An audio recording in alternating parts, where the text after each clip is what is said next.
Yeah, and he took on him to protect the dhikr, so he made sure that the companions will tell the truth and memorize properly where it is counts.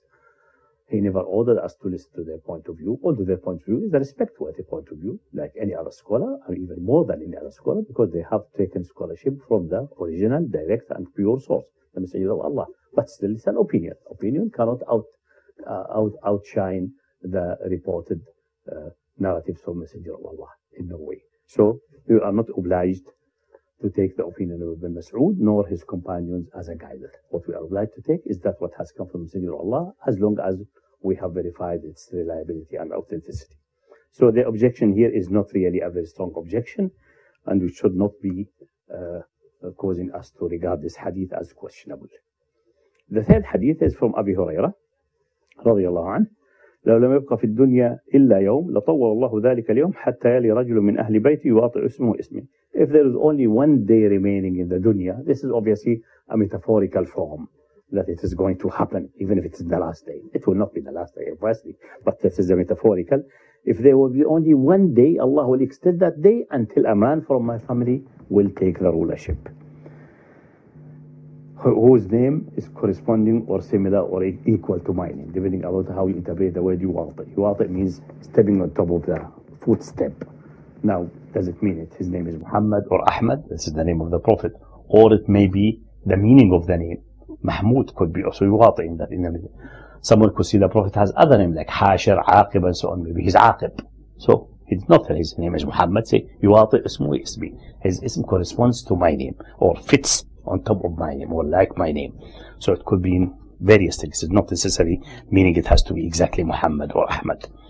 The fourth hadith from Abu Tufayl, who is a Sahabi, a junior Sahabi, from Ali ibn Abi Talib, similar to the hadith of Hurairah: لو لم يبقى بالدنيا إلا يوم لبعث الله عز وجل رجلا منا يملأها عدلا كما ملئت جورا. If it has been only one day remaining for the dunya, in that day Allah will send a man from us. Ali is talking from us, meaning from the Ahlul Bayt, who will fill it with justice as it has been filled with injustice. So that's the fourth hadith. The fifth hadith, it is from Ibrahim ibn Muhammad ibn Hanafiya, from his father, from Ali. Another hadith actually, different than the previous one. Al Mahdi min Ahl al-Bayt yuslihu Allahu fi layla. Al Mahdi is from us, the people of the prophetic house. Allah will perfect him in one night.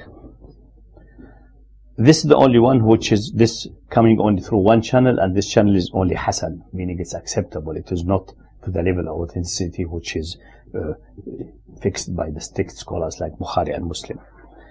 So we cannot claim it is authentic. The previous one are authentic. They may have come with one isnad Hasan, but the other Hasan isnad corroborating together, lifting it to the level of authenticity. But this one has come with only that one isnad, and this only channel which has this word yuslihu Allah fila, Allah perfect him in one night. And maybe it's not memorized properly. Maybe it says Allah will perfect things through him in one night, which makes sense when we compare to the other hadith which talk about that he will fill the earth with justice and equity after it has been filled with injustice and transgression.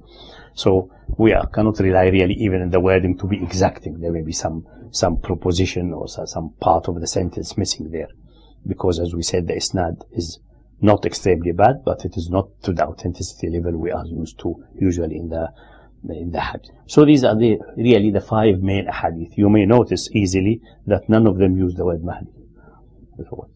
So that people convention that the one with these characteristics is the Mahdi is really ijtihad of the people and coming from other sources and channels, but it's not coming. There's no hadith use the word Mahdi. So let's look at this and think about it, number one, and that will make us even more convinced about that there is no wonder that the companions of Abdullah ibn Mas'ud said Al-Mahdi is Isa ibn Maryam. Does not deny that a man like this characteristics will come later, but the real Mahdi is Isa ibn Maryam. So these are his characteristics. He's min Ahli Bayti, as the Messenger of Allah said, from my house. That has come in 4 authentic hadith, and in a hadith which is a fifth one which is Hasan. And will come in the hadith of the black banners, which will come in a special section because it has its own special standing. And also in the hadith of Jabir ibn Majid al-Sadafi about the Qahtani, which will come later. So this seems to be that he is from Ahlul Bayt, seems to be, if the whole thing can be regarded authentic. That's the most authentic part of it. This attribute that he's from the house of the Prophet is well established. I would say, I would feel confident beyond doubt. The second one, يملأه عدلا كما يجوز. He fills the earth with justice after it has been filled with iniquity and transgression. This has come in 3 authentic hadith. And if we are liberal in narrating Allah perfect him in one night, meaning Allah will perfect the conditions through him in one night, yeah, which means actually instead of يصلحه الله فلا يصلح الله به with him. The with him has been missing. In Arabic it's only 2 letters, because we said that is not a best isnad we can rely upon. Then it fits in that meaning. If Allah perfect everything through him, meaning the earth must be filled with justice after it has been filled with iniquity and transgression. So it fits in that meaning. And this is the better approach in understanding this sentence. Because some people said he maybe have been living a life of the unworried and the one who is not caring about the nation, and suddenly in one night he awakes to his responsibility and become this. I'm not saying this is impossible, but does not look like this is a characteristic which really, or he is a drunkard and suddenly become a wise man or something. That, I don't think this is the best. I think it's better to say, since that sentence has come with not the top isnad we wish for, maybe the word with him has fallen aside either in the transcription of one of the narrators, because most of these are transported not only orally but also in writing, in contradistinction to the stupid Orientalists who claim all that's orally. People are sitting in a coffee shop and chatting. That's not the way hadith has been narrated, but this was our issue today. So plenty of that has been narrated, or most of it has been narrated also in writing, and in writing you have the pitfalls of omitting one word, jumping a line, all these well-known pitfalls of written transcription. So this, if we take that on board, so we have that also about in 3 authentic hadith and 1 Hasan hadith, that he will fill the earth in justice, with justice and so on. These are actually the 2 crucial things which are reasonably well established. We have still one other aspect which is established in 2 authentic hadith. That's his name corresponds to the name of the Prophet. But the word yuwati may mean many things. So don't bet on that his name is Muhammad or Ahmad. That will be a wrong bet. That's coming in 2 hadiths. And then the 4th one, that he rules for 7 or 8 or 9 years, let's say around 7, about the length of it, that has come in only 1 hadith, which is not essential actually, how long he rules. But it is not an extended time. You expect after all that injustice, he will be, like the hadith about Isa, that he will rule for 40 years, which gives you more pleasure of having such a rulership. But this one will be followed most likely with another ruler who is no less in equity and who will rule maybe longer, the Qahtani. So that's just the beginning, the first one to establish the just and equitable government after a long time of transgression and inequity.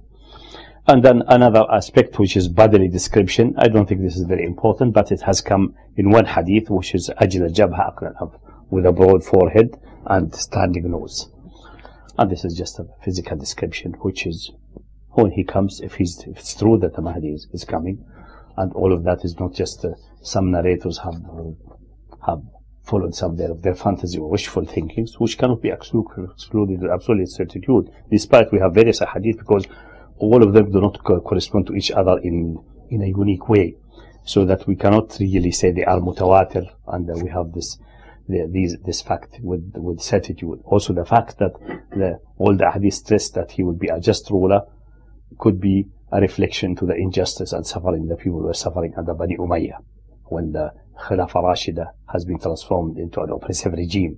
So a response to that could be of this type, wishing for someone who is a just ruler, like in Bani Israel, the messianic stories and so on, and mashroob into 2 or 3 types of Messiah, and all Messiahs have been rejected except one which will tend to be the Antichrist. So all of this could happen and cannot be excluded. Although in Islamic tradition and narratives, we have much more safeguards in the issue of narratives, but still we have to be cautious. So we have also a note very important for the listener is that these hadith which you say they are authentic, they have not come with an authentic chain like the level of Bukhari and Muslim. They have come with isnad Hasan, another independent isnad which is Hasan, and the third and so on, which corroborates every hadith to be sahih. For people like Bukhari who insist at least to have 1 isnad which is sahih, they don't fit in his condition. The same with Muslims. So none of them is in Bukhari and Muslim, which should give us a little bit of discomfort and a feeling of. I'm not claiming that all authentic hadith are in Bukhari and Muslim. There are some authentic outside in Bukhari and Muslim, and we know all for a fact that some of the hadith in Bukhari and Muslim do not reach the same level of authenticity like the other one in Nasai. Nasai has version which is more authentic. We know that. Nobody is claiming that. But still, that is such a topic, which is a hot, obviously, topic at the time of the writing of the major books, that Bukhari and Muslim did not find anything up to their standard, give you a bad feeling about the whole issue of Mahdi, without necessarily meaning it is invalid or is fabricated, but gives still a signal of being cautious and being more worried than otherwise. Not so for the Masih al-Dajjal, Antichrist, not so for the coming back of Isa, not so for the final signs of the hour, the major Big 10 last signs. That is all of it well established beyond doubt. But this one, I'm not I just try to remind everyone, don't be carried away by some people. Al Mahdi is one of the Aqidah of the Muslimin. If you don't believe in it, you're a kafir. Don't be carried away with that.